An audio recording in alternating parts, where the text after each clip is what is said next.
Nakadapit og pagtagad ang duha ka nag-unang produkto sa North Cotabato ato sa International Organic Food Trade Fair dili pa lang dugay dito sa Germany. Si Ben Tesor na sa detalye. Ben? Benjo, gidala sa mga opisyales sa North Cotabato, pinanguluhan ni Governor Emilio Talino Mendoza ang duha sa ilang nagunang produkto ngadto sa Biofac Trade Fair sa Nuremberg, Germany. Ang Biofac mao'y labing dakong organic trade fair sa kalibutan. Ang pagsalmot sa North Cotabato sa trade fair gipaluyuhan sa Philippines European Chamber of Commerce. Dala sa North Cotabato delegates ang ilang Tree Life Coco Sugar ug Bios Dynamis Black Rice. Matud ni Gobernador Mendoza, nakadapit ang duha ka produkto sa pagtagad sa mga buyers ug spectators atol sa exhibit.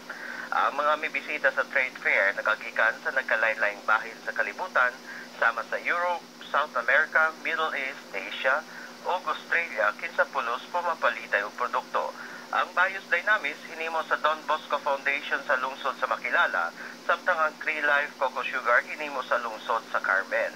Ang coco sugar adunay ubos nga glycemic index, hinungdan nga angay kini sa mga diabetics ug niadtong mga health conscious.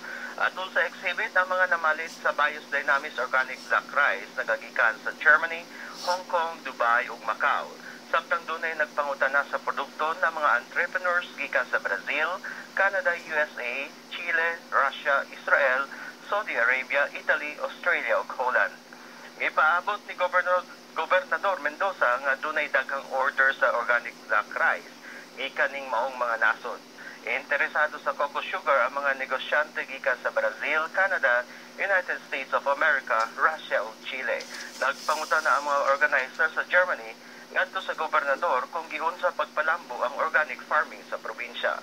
Ibutyag sab ni Mendoza nga una na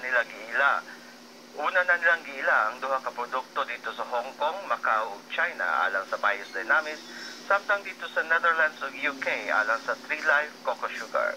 Ipaabot nga ang duha ka produkto makatabang og dako sa ekonomiya sa North Cotabato. Mencho. Daghang salamat Ben Tesor na reporting gikan Davao City.